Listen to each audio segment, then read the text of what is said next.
Hola, soy Ana Vallabriga, escritora a cuatro manos con David Zaplana de novelas de misterio.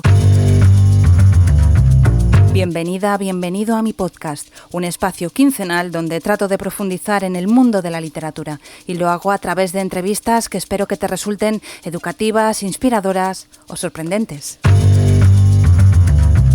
Si quieres apoyar este proyecto solo tienes que darle a me gusta, dejar un comentario o compartir los episodios. Cuanta más visibilidad tenga el podcast, a más personas podrá llegar. Y recuerda que un mal día siempre lo puedes convertir en un día de libros. Carlos Augusto Casas es escritor y periodista. Comenzó su carrera en Diario 16 y se especializó en periodismo de investigación, desarrollando su labor en cadenas de televisión como Televisión Española, Antena 3, 4, Telecinco y La Sexta. Creo que no te queda ninguna por el camino. Ninguna. Bueno, tu primera novela, Ya no quedan junglas a donde regresar, se publicó en 2017 y supuso todo un acontecimiento y fue galardonada con los principales premios del género negro. El premio Wilkie Collins, el premio Nobel Paul, bueno, un montón de premios porque la verdad es que es una novela muy fresca. Fue como un revulsivo. Yo recuerdo haberla leído y haberla disfrutado muchísimo. Y también fuiste finalista con ella del premio Silverio Cañada de la Semana Negra de Gijón, que eso ya son palabras mayores. Sí, la verdad es que sí. No me esperaba ninguno de los premios, pero fíjate, si te digo la verdad, el único que esperaba ganar era el Silverio, pero bueno, porque se había creado ya una especie de corriente de opinión en la que Ya no quedan junglas era la favorita y me llevé un chasco, pero bueno. Sí. Fuiste finalista. ¿Quién ganó ese año? Ay, pues mira, ni me acuerdo. Mira, es que esto es como lo de los Oscars, Carlos. Esto es, dejan fuera grandes películas, premian algunas, te olvidas de esa película y dices, pero ¿cómo no premiaron esta? Bueno, tampoco, vamos a ver, me molestó, siendo completamente sincero, me molestó por lo que te he comentado un poco antes, ¿no? Porque las expectativas. Claro, parecía que el premio estaba bastante claro y ya estaba como dado, ¿no? De antemano por otros escritores que me encontraba, tanto en la Feria del Libro como en otros festivales. Todo el mundo me decía que mi novela era la favorita y llegué a creérmelo, ¿no? Y entonces pues me llevé un chasco. Pero luego con el tiempo te das cuenta de todo lo que conseguí con esa novela, ¿no? Y que tampoco, bajo ningún concepto me puedo quejar. Gané 5 premios que no esperaba ganar ninguno, ni siquiera esperaba que la novela se publicara, ¿no? Porque fue una novela muy libre, fue mi primera novela, además la escribí justo cuando acababan de nacer mis hijos, porque tenía tiempo y conseguí... Perdón. ¿Habían terminado de nacer tus hijos y tenías tiempo? ¿Teniendo mellizos? Sí. Explícame eso, por favor. Imagínate cómo es la vida de un periodista para que cuando tiene mellizos tenga más tiempo que... Bueno, pues eso es porque, bueno, mi mujer es editora, es autónoma y entonces decidimos que la baja me la pidiera yo. Y bueno, me encontré allí con unos meses y se me acabaron las excusas que llevaba años poniéndome para no sentarme a escribir, ¿no? Ahí sí tenía tiempo. Bueno, el poco que te dejaban los niños, pero la verdad es que no fueron muy problemáticos y sí que tenía tiempo por las noches para escribir. Y entonces, bueno, ya no tenía ninguna vía de escape para ponerme y seguir poniéndome excusas y no ponerme a escribir, ¿no? Llevaba muchísimos años dándole vueltas a novelas, en la idea de escribir y de pensar que yo podía tener algo que contar o que mis novelas podían interesar, ¿no? Lo que pasa es que uno, al final, estas excusas lo que hacen es esconder un miedo al fracaso o incluso un miedo a la mediocridad, ¿no? Entonces, no lo vas posponiendo para no enfrentarse a ello. Pero ya no me quedaron más excusas. Y entonces, bueno, pues la escribí la novela que quería sin ningún tipo de autocensura ni de cortapisa ni tapujo. Y evidentemente estaba convencido que nadie la iba a leer y mucho menos que alguien la iba a publicar, pero la presenté al primer premio, por supuesto la presenté al premio que pensaba que tenía alguna posibilidad de ganar, no sin ningún tipo de contraprestación económica, porque eso ya sabemos que es un... ¿Cuál fue ese premio? El Wilkie Collins. El Wilkie Collins que organiza Mar Editor y para mi sorpresa lo gané y el premio era que me editaban la novela. Y a partir de ese momento empezaron a suceder milagros, como en La leyenda del santo bebedor, milagros que no esperaba, y eran un premio y otro premio y una nominación y una crítica y una reseña y un escritor al que tú admiras que de repente te empieza a seguir por redes sociales y te hace y ¿Ah, te sí? dice, ¿Cuál fue el hito así más importante que te para llevó la... mí, para mí fue, bueno, fueron dos. Uno fue el escuchar a Luis Alberto de Cuenca recomendar mi novela en Radio Nacional, que claro, Luis Wow. Alberto de Cuenca para mí es uno de los grandes intelectuales de Ujú. vivos en España y yo creo que de la historia de nuestra literatura. Y luego tengo que reconocer ¿Eso lo que pensabas antes de que te sí, recomendara tu sí, sí, novela? sí, evidentemente, evidentemente. Ahora Ahora más. bajo unos peldaños. Una vez que ya le gusta mi novela, digo, ay, pues no, esto tampoco es tan especial. ¿Y el Eh, otro? ¿El otro hito? El otro fue Claudio Cerdán, que es un Ah. autor que yo Mm. siempre he admirado y de repente se convirtió en mi agente literario, porque la recomendaba a todas partes, hacía reseñas en cada red social que veía que recomendaba mi novela. Y de hecho, no le conozco físicamente. ¿No Nos conoces hemos, todavía a no Claudio? conozco a Claudio, no. Fíjate que hemos ido Fíjate. a un montón de festivales bueno, yo el 2018 con Ya no quedan junglas creo que fui a todos, pero nunca hemos coincidido, hemos hablado a través de teléfono y de mensajes Ujú. pero nunca hemos coincidido físicamente, que tengo muchas ganas de Eso hay que conocerle y de dar organizar un un abrazo. encuentro, pero ya. Claro, y tanto es así que fíjate, Sergio Vera, el director de las Casas Ahorcadas, del Festival de las Casas Ahorcadas de Cuenca, cuando fui invitado y gané también el premio, el Tormo Negro, me contó que realmente él se leyó mi novela por la insistencia de Claudio, que se la recomendó hasta 3 veces. Porque Sergio decía, bueno, no sé qué, no, le daba pereza, pero Claudio insistió y insistió, ¿no? Y entonces es algo, sobre todo entre compañeros, ¿no? Escritores, que alguien se emocione tanto, sobre todo alguien al que admiras como admiro yo a Claudio, ¿no? Se emocione tanto con mi novela, para mí significó mucho. Y te puedo hablar. Ujú. Te hablo de Claudio porque fue uno de los casos más significativos, sobre todo porque no le conozco, ¿no? Físicamente, como te contaba. Pero también Paco Gómez Escribano, Paco Camarasa, el librero de Barcelona, Mm. Miguel Ángel de Somnegra. Hubo muchísima gente José Carlos de la librería Asteris, ¿no? Tanto libreros como Ujú. escritores, hubo muchísima gente que apoyó la novela y que la hizo pues tener el recorrido que tuvo. Ujú. Sí, ahí se produjo como... Eso pasa pocas veces también, ¿eh? Que haya tanta... que esté todo el mundo tan de acuerdo, ¿no? En algo, en un libro. Sí, a mí me daba un poco de miedo esa unanimidad, ¿no? Porque decía, uff, no sé, algo está pasando con la novela que se me escapa, porque yo, como te decía antes, yo pensaba todo lo contrario, ¿no? Porque una novela protagonizada por un anciano eh, que, que, que fuera un poco, bueno, que fuera salvaje, porque la novela realmente es bastante salvaje. Yo no pensaba que nadie se iba a identificar Sí. con el gentleman, ni con el resto de personajes, porque es una novela coral. Yo no creo que, bueno, se puede decir que el gentleman es el protagonista, pero no es el único protagonista, ¿no? Y para mi sorpresa, los que no se identificaban con el gentleman se identificaban con Iborra, con la policía, o si no con Herodes, ¿no? Entonces, fue ese milagro que tú también imagino que habrás experimentado, de que la novela empieza a dejar de ser tuya y empieza a ser de los lectores, y cada uno ve cosas que lleva dentro, ¿no? Que lleva dentro cada lector en los personajes. Y bueno, pues para mí fue estupendo, y ya te digo, fue una total sorpresa. Ujú. Bueno, y después de esta novela hay una segunda novela, que es la que has publicado este año, que es El Ministerio de la Verdad. Esta vez has editado con Ediciones B y en este caso pues cambias de género, esa era más género negro puro, podríamos decirlo, y en esta Ujú. ya es una distopía, ¿no? Donde también están los crímenes por en medio, pero hablaríamos más de una distopía donde nos presentas un mundo donde la información está absolutamente controlada y es casi imposible o imposible acceder a la verdad. Y fíjate yo que llevamos hablando ya como 8 minutos o más y mi primera pregunta se ha quedado ahí en el tintero y es una pregunta muy importante, Carlos. Mi primera pregunta era, ¿dónde te compras las camisas? Hay muchos sitios, ¿eh? Muchos sitios. No tengo una tienda de referencia. Bueno, hay algunas. Aquí en Madrid, Monster Chopper es una tienda que me gusta mucho y tiene unas camisas muy chulas.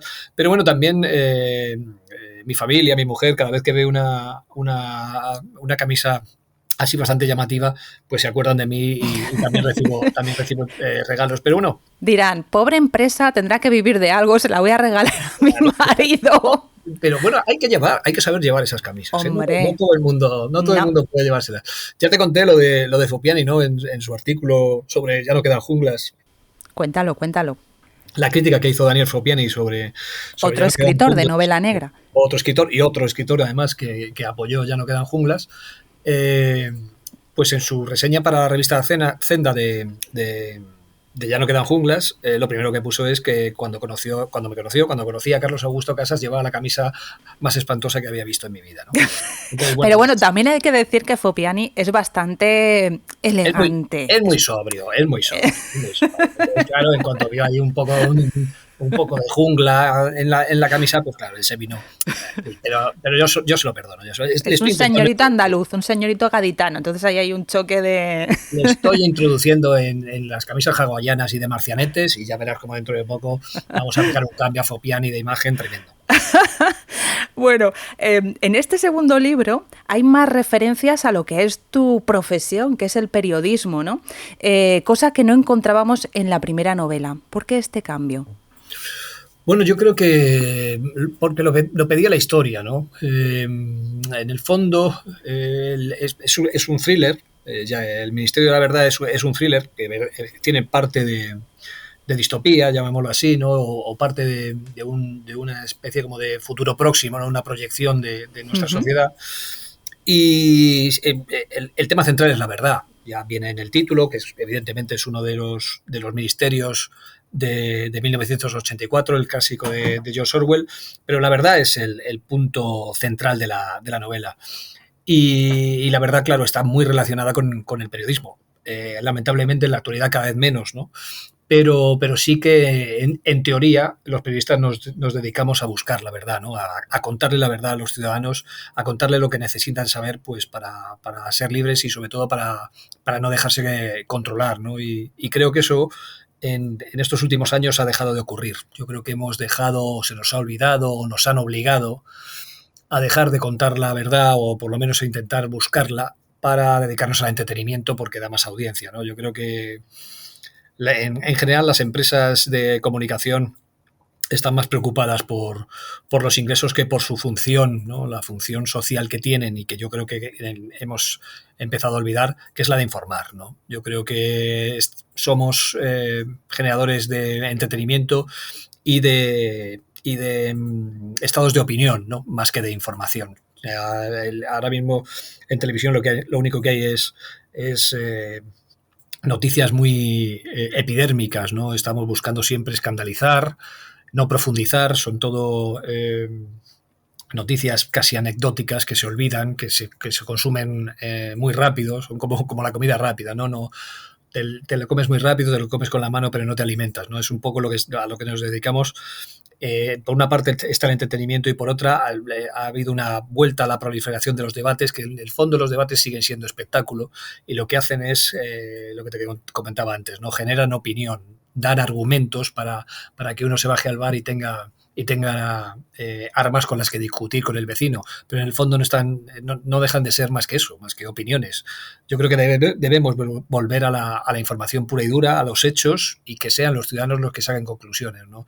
Y de ahí yo creo que ese estado en el que estamos, sobre todo por parte de la gente joven, que ya no consume los medios de comunicación tradicionales, los periódicos ya no tienen lectores jóvenes, las televisiones tampoco, las radios tampoco, y creo que eso, en cuanto cambien las generaciones, cuando la gente la audiencia de ahora vaya falleciendo, va a cambiar completamente el mundo de la información, por lo menos en España, ¿no? Y yo creo que no nos estamos dando cuenta de eso. Ahora, a mí me preocupa mucho que, por ejemplo, que haya programas que son de humor, básicamente son de humor, donde la gente los ve para informarse, ¿no? A mí me parece gravísimo. Yo recuerdo sobre esto una frase de Gervasio Sánchez, que es uno de los grandes periodistas de nuestro país, un hombre absolutamente íntegro y un ejemplo para cualquiera que quiera dedicarse a esta profesión,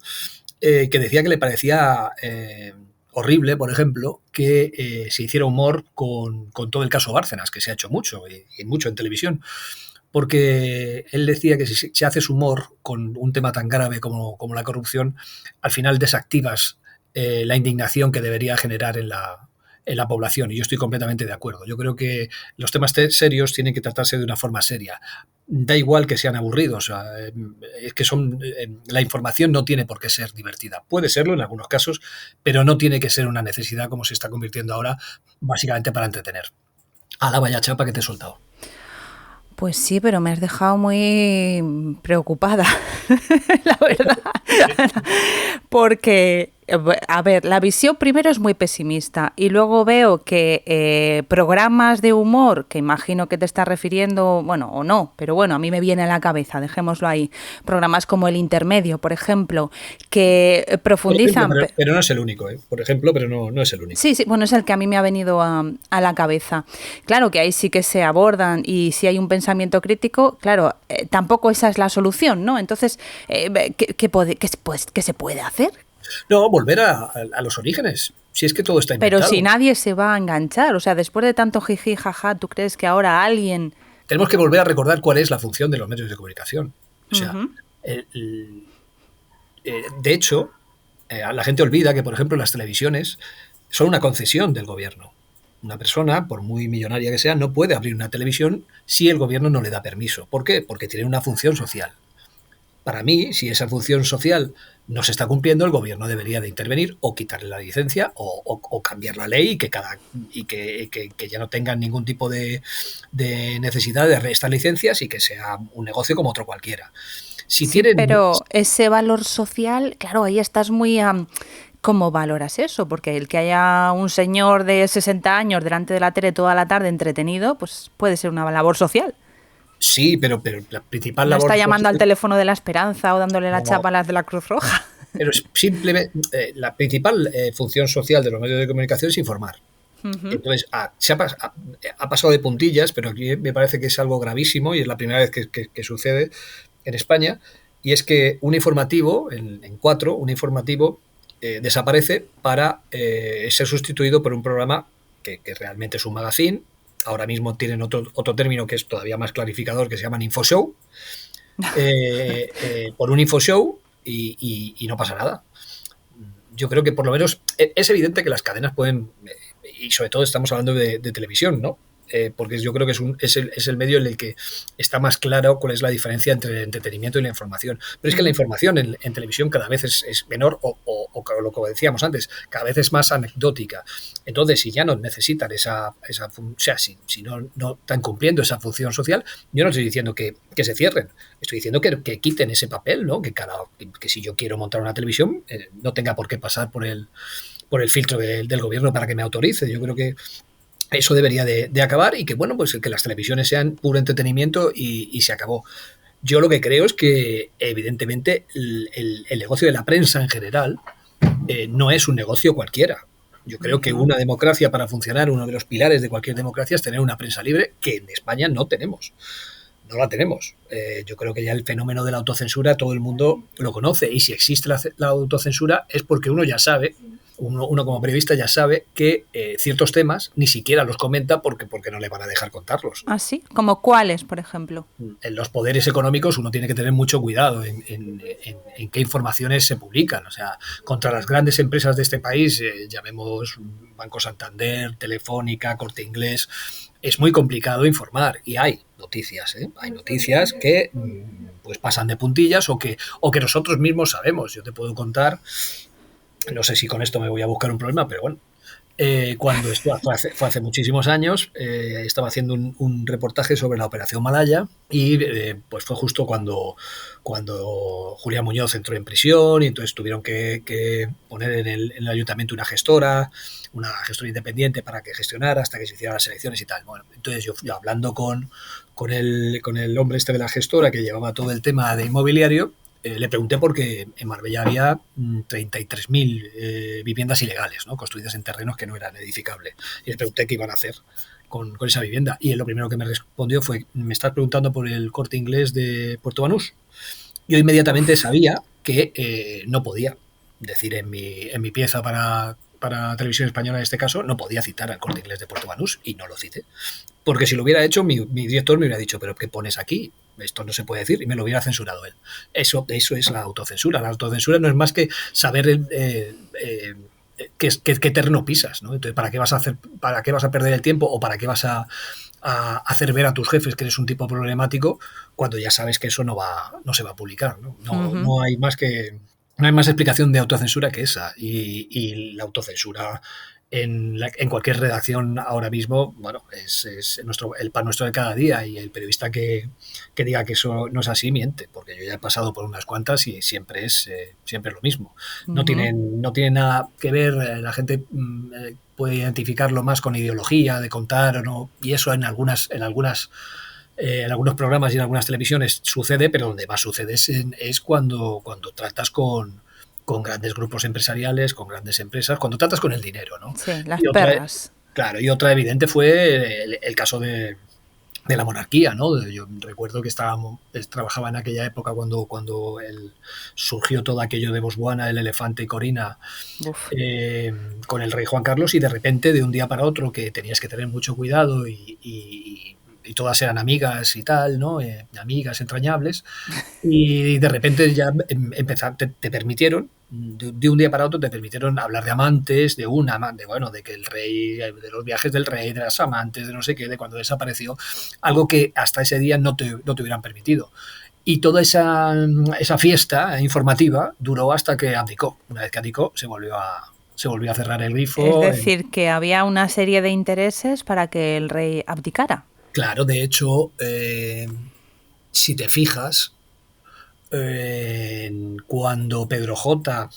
habla de Zarzuela y habla de Rajoy cuando es destituido del diario El Mundo, en un vídeo que hace a la redacción, lo dice claramente, en la despedida a la redacción, al día siguiente Pedro J. Es vetado en todas las televisiones de este país.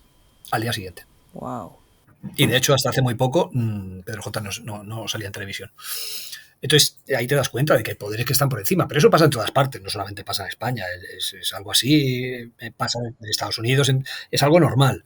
El problema de nuestro país es otro. Es que ya te digo, estamos buscando más el escándalo que la información. Y la información no tiene por qué ser divertida. Yo creo que debe haber espacio para todo. Y un telediario pues tiene que ser, aunque sea minoritario, pero tiene que ser lo que es. O sea, tiene que dar la información básica para que un ciudadano esté informado. Y ya está. Tú fuiste un estudiante de periodismo, entiendo, vocacional. Sí. Lo más bonito del periodismo es hacer la carrera, porque ahí es donde te enseñan cómo era el periodismo o cómo debería de ser, ¿no?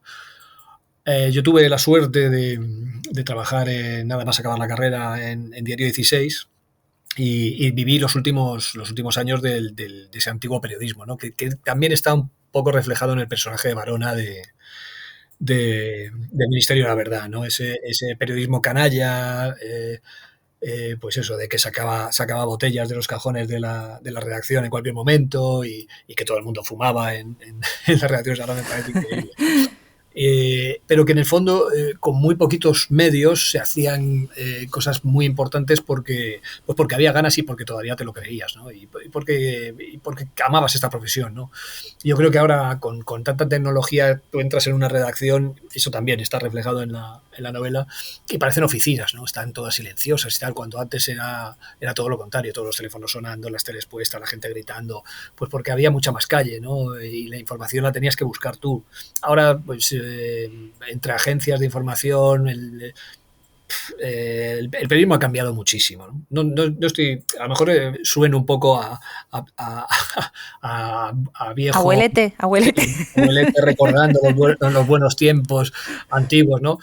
Pero bueno, eran mucho más divertidos trabajar, eso sí, pero también es una crítica a través de la información. Yo creo que los periódicos, y eso es algo que se puede comprobar. Yo creo que todos los periódicos, pero si quieres ponemos el ejemplo del País, que para mí ha sido el mejor, como era el País hace 20 años y como es ahora, ¿no? Yo creo que es evidente que ahora es peor, es evidente para cualquiera. Y para los lectores habituales del país lo saben, igual que lo sé yo, ¿no? Entonces esto en el fondo me hace pensar que no solamente es que me estoy haciendo viejo. Oye, tú has pateado mucha calle. Sí, claro. Yo, sobre todo tuve la fortuna por casualidad de especializarme en periodismo de investigación, y ahí lo que tienes que hacer es calle, contactos y meterte en líos. ¿Cómo cuáles? Te podría contar los más divertidos. Fueron cuando mi compañero Pablo Gilarranz y yo tuvimos que contratar a un sicario en Lavapiés. Eso estuvo muy bien. Y luego nos estuvo buscando, nos informaron de que estuvo un tiempo buscándonos y tal. Fue todo un reportaje, bueno, queríamos... ¿Porque hizo el trabajo y no le pagasteis o porque...? Ahora me lo pensaría, pero no. Realmente el reportaje... todo salió por internet, por eso te digo que también las nuevas tecnologías te facilitan mucho el trabajo, ¿no? Entonces yo puse un anuncio en internet haciéndome pasar por un empresario, por supuesto sin decir nada más, porque no puedes incitar al delito, ¿no? Diciendo que tenía un problema con un socio y que necesitaba a alguien que me lo solucionara. Entonces recibí un montón no te puedes imaginar cuántos emails recibí de gente que me solucionaba el problema con mi... Madre mía. Uno de ellos, bueno, había mucha gente que me decían que nunca nos íbamos a ver, entonces eso evidentemente los descartas. Y uno de ellos recibí un teléfono de Colombia, entonces hablé con él, por supuesto con la conversación grabada, y era un sicario que evidentemente me dijo que lo primero, para no meternos en lío ni él ni yo, era matar a mi socio. Él fue el que lo prefirió. Me explicó que conseguía la pistola en Bilbao, que no tuviera problema, que necesitaba una foto y tal, y que me lo hacía todo por 10.000 euros. Pero le debí de caer bien y entonces me dijo que para qué me iba a gastar tanto dinero si él tenía compañeros trabajando en España en Lavapiés. Y entonces con cámaras ocultas nos fuimos a Lavapiés y contratamos a uno que se hacía llamar Don Limpio, me acuerdo. Sí. Y era un ex militar marroquí que lo supimos después, estuvo una temporada buscando porque imagino que no le gustó el reportaje. No salió favorecido, no salió su lado bueno como Julio Iglesias. Le blureamos la cara y tal, y bueno, eso no le gustó. Y bueno, de estos he comprado me he hecho pasar por comprador de 3 prostíbulos. Bueno, he estado con narcotraficantes cocinando crack en Galicia. Bueno, joder, es un perfil muy determinado, Carlos. Bueno, no te creas, hacíamos de todo. Y era muy divertido, ¿En qué programa era? Fundamentalmente era en las mañanas de 4 y en 7 días, 7 noches. Las mañanas de 4 para 4 y 7 días, 7 noches para Antena 3. Claro, hay que tener una mente muy despierta, ¿no? Ser una persona con una mente muy rápida, de recursos. Era muy fácil trabajar con mi compañero. Nos complementábamos muy bien, simplemente con mirarnos ya sabíamos si teníamos que entrar, no entrar. Si yo te lo cuento así, parece que es mucho más arriesgado de lo que realmente era, porque eran riesgos bastante controlados, ¿sabes? Sabíamos qué teníamos que hacer, dónde meternos. Siempre hay una parte que no puedes controlar, ¿no? Pero bueno, las cámaras ocultas, lo principal es te haces como un actor, ¿no? Es el mismo método que un actor. Te haces pasar por un personaje, te lo crees, y a mí se me olvidaba que llevaba la cámara oculta. Y yo ya te digo, uno de los trucos es hacer del tonto. Cuanto más tonto, mejor, porque así la otra persona te cuenta más. Y nada, es aguantar un poco la presión, ya te digo, no meter... saber hasta qué punto te puedes meter, hasta qué punto puedes hacer preguntas, ¿no?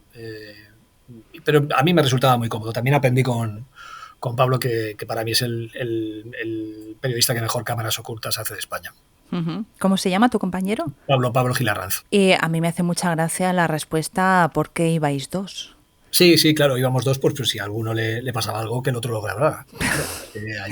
El optimismo. Para el programa. El trabajo por delante de todo. Claro. Tienes una visión muy pesimista, como has estado exponiendo, de lo que es el periodismo, pero ¿el panorama es más alentador en la literatura? Es que yo controlo bastante más, sé bastante más de cómo es el periodismo por dentro de lo que es la literatura, ¿no? Yo creo que la literatura en el fondo es bastante más individual, ¿no? Es un poco que yo he tenido la absoluta fortuna de lo que me pasó con mi primera novela, Y con esta segunda haber fichado por Ediciones B, que sé que no es normal, ni lo que me pasó con la primera, ni lo que está pasando con la segunda. No lo es. Entonces, claro, para mí me está resultando bastante cómodo, pero sí que en el fondo el mundo de la literatura, yo tampoco siento que pertenezca, ¿no? Yo hablo con mi agente, hablo con mi editora, escribo y es una labor bastante individual que me gusta, ¿no? Entonces imagino que habrá líos y bueno, en los festivales pues siempre te cuentan cosas y tal, pero es bastante más, yo creo que es bastante menos importante de lo que está pasando en la prensa, ¿no? Por lo que te decía antes de la función social, es verdad, pero bueno, yo creo que la literatura con la pandemia, yo creo que la gente ha vuelto a reencontrarse con los libros, yo creo que las ventas están subiendo. Es verdad que, bueno, hay una cierta tendencia a pensar que se publican demasiados libros, pero bueno, eso es, a mí yo nunca creo que sean demasiados, creo que si los editores lo publican será por algo y será porque dan dinero, no creo que la gente se quiera arruinar voluntariamente, ¿no? Entonces, y el tema de la calidad, bueno, el tema de la calidad es completamente subjetivo. Yo creo que se están publicando novelas muy buenas. Creo que hay, sobre todo en género negro y en thriller, creo que estamos viviendo un momento espectacular con una cantidad de visiones y un abanico tan amplio que yo creo que nos hace ser bastante optimistas, por lo menos para mí, de cara al futuro, de por dónde van a ir los tiros. Y no lo veo el panorama literario tan mal como el periodismo. Pero ya te digo, es que el de periodismo lo conozco bastante más. ¿Te sirve la literatura como una especie de catarsis para expresar pues todo esto que no te gusta del periodismo? Hay una novela que es peor que mi historia, la verdad, que estoy intentando que... Bueno, ya está comprada por Ediciones B, que se llama La risa de las hienas, y que sí que es una crítica absoluta al mundo sobre todo al mundo de la televisión, ¿no? ¿Cuándo saldrá esa novela? ¿Tenéis ya fecha? No tengo idea porque estoy ahí hablando con Ediciones B, a ver, estamos todavía en negociaciones. Bueno, La sonrisa de las hienas. La risa de las hienas. No es tanto catarsis, porque en el fondo son cosas, o quiero pensar que son partes completamente distintas de mi vida, ¿no? Y que no intento que una no contamine la otra, pero es inevitable. Al final es inevitable que uno escriba sobre sí mismo, ¿no? O sobre sus preocupaciones. Y en El Ministerio de la Verdad, evidentemente es un thriller y tiene su intriga y su trama, pero sí que no quería quedarme solamente en el thriller, porque sobre todo porque básicamente porque me aburría como escritor y como lector. Y quería aportar un poco más de crítica social y la historia me lo pedía. La verdad es que la historia es perfecta para, pues no solamente para criticar la sociedad, yo creo que es la sociedad en la que vivimos, aunque la sitúe en 2030, pero todos los elementos ya se dan en esta sociedad. Y claro, como los protagonistas eran periodistas, Julia es una becaria, su padre también era periodista y su amigo Alfredo Barona es un viejo periodista y un poco descreído. Pues claro, una vez que tengo periodistas y tengo que el tema central es la verdad, pues al final sale lo que sale.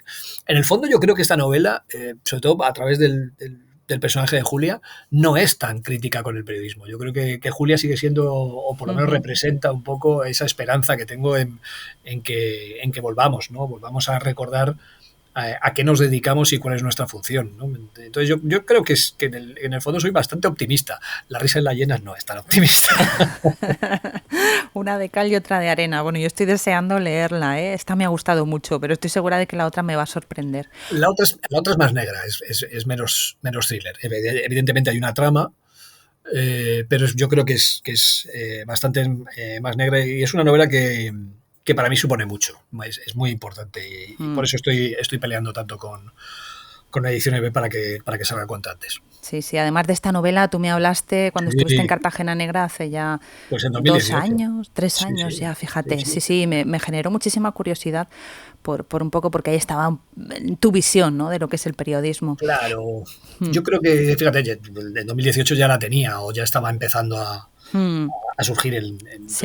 Para mí es una historia muy importante, sobre todo porque también me parece un poco extraño que haya tan pocas novelas negras que tratan el tema de la televisión cuando es uno de los marcos que yo creo que más se da, que mejor darían para que se diera una novela negra, ¿no? O sea, sobre todo porque hay esa doble visión, esa cara oculta, ¿no? De la luna, de la parte brillante, que es la que vemos todos a través de la pantalla, y luego la parte oscura, que es la que está detrás, y que yo creo que a estas alturas todo el mundo, si no lo sabe, por lo menos lo vislumbra, ¿no? Entonces me gustaba esa parte, contar esa parte negra de la televisión y tengo muchísimas ganas de que salga.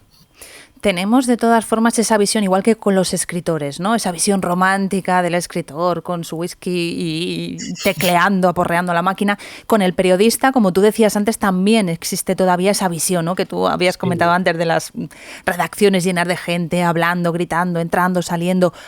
¿Cómo es? Eso se ha acabado. ¿Cómo es un día de periodista? ¿Tu día a día de periodista cómo es? Nada, es como ir a la oficina. Lo único es un poquito, pero muy poquito, cada vez menos, es un poquito diferente porque no es tan monótono, ¿no? Uno cada semana pues trata temas distintos, pero al final sí que se está convirtiendo un poco en un trabajo de oficina, ¿no? Para todos, tanto en televisión como en periódicos como en radio. Pues porque hay mucha gente en cargos que piensa bueno, que los redactores tenemos que estar en la redacción, que eso de salir a la calle, que es una tontería porque todo se saca a través de internet o lo puedes hacer a través del teléfono. Es falso, es completamente falso. Cuando no, te dicen que bueno, que para eso están las agencias y que para eso estamos abonados, haces una especie de, eso se llama un sofrito, de 2 o 3 noticias, pues de EFE, de Europa Press y tal, y ya está, no hace falta ni que levantes el teléfono. De hecho, se ve que hay muchísimas informaciones en las que ni siquiera ha habido una comprobación que se haría fácil levantando el teléfono, porque ya no lo hacemos. Es así, directamente es así. Y ese es un poco... ¿Pero eso no se hace por falta de tiempo? Por falta de tiempo y además por... ¿Para qué? Claro, o sea, en el fondo ¿sabes? Si lo ha dicho no sé quién, pues será verdad, ya está. No hay esa sensación de tener que comprobar las cosas. Luego, además, también hay muchísimo autoconsumo entre nosotros, ¿no? Hay muchísima información. A mí me ha pasado, no en este programa, no en La Sexta Noche, pero me ha pasado en otros programas en los que yo conseguía una información, hablabas con tu director y te decía, bueno, ya, pero hasta que no lo vea publicado en El País, pues no lo sacamos. Entonces, son este tipo de cosas también de quién maneja, ¿no? los programas en este caso, o quiénes son los jefes de redacción, quiénes son los jefes de sección. O sea, son gente que viene de un periodismo que está más vinculado a las ventas que a la información, ¿no? Y que no se atreven, y que no saben lo que es pues sacar una exclusiva, ¿no? Entonces, pues, para evitarse problemas, evitan sacarse una exclusiva y prefieren sacarlo después por si puede pasar algo, decir, no, pero yo lo leí en El País, ¿no? Para no pillarse los dedos. Son gente... Por eso te digo, que el periodismo estamos en un momento, yo creo que más que solamente nos queda mejorar, a peor no podemos ir, ¿no? Y bueno, ya te digo, un día, pues si estuviera en otros programas te podría contar días todavía más aburridos, pero en La Sexta Noche tengo la suerte de que es un programa que me gusta, hay muy buen ambiente, que eso es muy importante y no pasa en la mayoría de los programas, y se trabaja muy a gusto y sobre todo te dejan participar mucho, ¿no? Porque bueno, es un programa de 5 horas y te permite hacer entrevistas en profundidad, preparártelas bien, tratar con los personajes. Yo ahora mismo fundamentalmente me dedico a preparar las entrevistas con gente relacionada con la cultura, que siempre es muy agradable, a mí me gusta más, claro, como escritor. Y ya te digo, ahora mismo no soy un buen ejemplo de lo que es el 90% de la profesión para mis compañeros, ¿no? Pero sí, cada vez es más oficina y menos periodismo. A mí me hace gracia una vez que comentaste una anécdota o una consigna que teníais, que no se puede decir aquí, si no lo cortamos luego, pero que decías que a la hora de entrevistar a alguien, lo típico, el vecino, el no sé qué, que sale de algún hecho y tal, que tenía que tener todos los dientes, si no perdía credibilidad. No, eso es así, pero no solamente para entrevistarlo. Eso es, a mí esto me lo contó sobre todo porque se empezó a hacer y ahora lo hacemos prácticamente todos. Me lo contó una compañera que se dedicaba a los realities. Entonces ella llamaba para contactar con gente y tal, Y una de las preguntas que les hacían era esa, que si tenían todos los dientes, porque si no tienen todos los dientes no salen en televisión. Y era una de las... Claro, en el fondo somos imagen, ¿no? Y a mí me hacía mucha gracia que mi compañera tuviera que preguntarles, ¿no? Estaban ahí preguntando pues su mujer le engaña y quiere venir aquí a contarlo, a buscar pareja y tal, y la pregunta de, ¿pero tiene usted todos los dientes? Es maravillosa, es maravillosa. Pero por eso te digo, es esa parte de la televisión en la que cuento en mi novela, ¿no? Esa parte absolutamente desconocida y que es un poco dadaísta y que tiene una parte muy negra, muy negra. Y luego también tienes que darte cuenta de que la televisión, sobre todo en ciertos programas, la radio también, hay una diferencia enorme entre los sueldos, por ejemplo, de un presentador de éxito y la gente que trabaja en ese programa. O ponte también en un programa de éxito de radio y el presentador o la presentadora y los redactores que trabajan para él. Entonces, hay muy pocas profesiones en las que estén en contacto, porque imagínate, el directivo, no sé, la directora del Banco Santander no tiene prácticamente contacto, imagino que con los cajeros bases de las sucursales, pero en cambio en televisión sí. En televisión el presentador, que es multimillonario, tiene contacto con un chaval que no llega a fin de mes, ¿no? Y eso también genera unas tensiones y unas jerarquías y una especie como de faraón con sus esclavos. Es todo muy divertido. Entonces me parecía que para una novela negra era perfecto. Me extraña que no haya más, porque claro, yo no soy el primero que trabaja en televisión y se da cuenta de estas cosas, ¿no? Oye, me encanta ese momento de tu compañera de, bueno, tu mujer te engaña, pues Sí, sí, y claro. tal, tienes todos los dientes, pues Tiene no. todos los dientes. Dice, no, y Pues que pues, ya está, lo no sentimos, seguimos. lo sentimos mucho. Si le da tiempo de aquí a una semana y se puede poner unos implantes, Venden porque un... si no, no. Sí, sí, sí. Oh, madre mía. Pues mira, aprovechando el tema de test, te voy a pasar yo ahora un test rápido. Ujú. Es un test que me he inventado, es el primero que lo estrena, y es el test que cualquier amante de la literatura haría antes de decidir ser tu amigo. ¿Vale? Es como los test rápidos de citas, pues esto es algo parecido. ¿Estás listo? Sí. Pues venga, un clásico que te haya gustado. Misterios de Noob Hamsun, que fue premio Nobel en 1920, que fue una novela que me leí y me dejó con la boca abierta, principalmente por el año en el que estuve, principalmente por cómo es la novela, que es absolutamente maravillosa y bastante surrealista, y me parecía imposible o increíble que alguien en 1920 hubiera escrito esa novela. Se la recomiendo a todo el mundo porque es una auténtica maravilla. Un clásico que te parezca una mierda.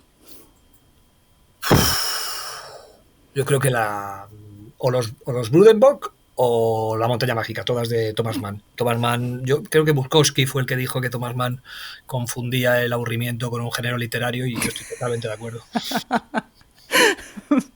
Un libro que te impactó para bien en tu adolescencia. Bueno, yo no sé si fue exactamente mi adolescencia, pero por lo menos mi cabeza seguía siendo adolescente como ahora. Eso puede ser antes de ayer, ¿no? No, no es antes de ayer, pero bueno, podría serlo perfectamente. Miedo y asco en Las Vegas, de Hunter S. Thompson. Fue un libro que me encantó y que inconscientemente incluso me influyó a la hora de ponerme a escribir y de crear mi forma de escribir. Y un libro que recomiendes siempre. Soy muy pesado. Los amigos de Dick Oyl de George Higgins, porque ese sí que me cambió completamente la vida. Me parece una novela negra espectacular y sobre todo por cómo está escrita, ¿no? Por cómo está escrita. Bueno, ha influido a Tarantino, que Higgins es tremendo y a la gente que no lo conozca, vamos, se lo recomiendo. Y creo que ya lo he contado muchas veces. Yo tenía un par de novelas escritas que nunca van a salir del cajón porque son muy malas. Y eran muy malas porque no encontraba, no escribía como se suponía que les gustaba a los demás, ¿no? Y a mí no me gustaban. Y leí a Higgins y me di cuenta de que se podía construir una novela a través prácticamente de diálogos, ¿no? Y ahí es donde yo me sentí cómodo y al leer a Higgins me di cuenta, o descubrí una forma de escribir en la que me sentía muy cómodo, que es la que sigo haciendo. Bueno, y la última ya. ¿Cuál es el libro que te estás leyendo? Pues me estoy a punto de acabarlo. Estoy con un original para la editorial y a la vez me estoy leyendo un libro de Sajalín de Clarence Cooper que se llama La escena y me está gustando mucho, me queda nada para acabarlo. Es sobre el mundo de la droga en una localidad muy próxima a Nueva York. Es una barbaridad. Uh-huh. Oye, te voy a preguntar, como eres periodista y a mí esto de los titulares y tal se me da fatal, ¿cómo titularías tú este programa? Uy, yo, mira, para poner títulos soy malísimo, pero malísimo. Ya no sé si te conté que para mi novela Ya no quedan junglas a donde regresar, la había terminado, estaba absolutamente corregida y se seguía llamando novela 1. Sí, no es gracias a mi mujer, que se la leyó y fue subrayando frases, y una de ellas era Ya no quedan junglas a donde regresar.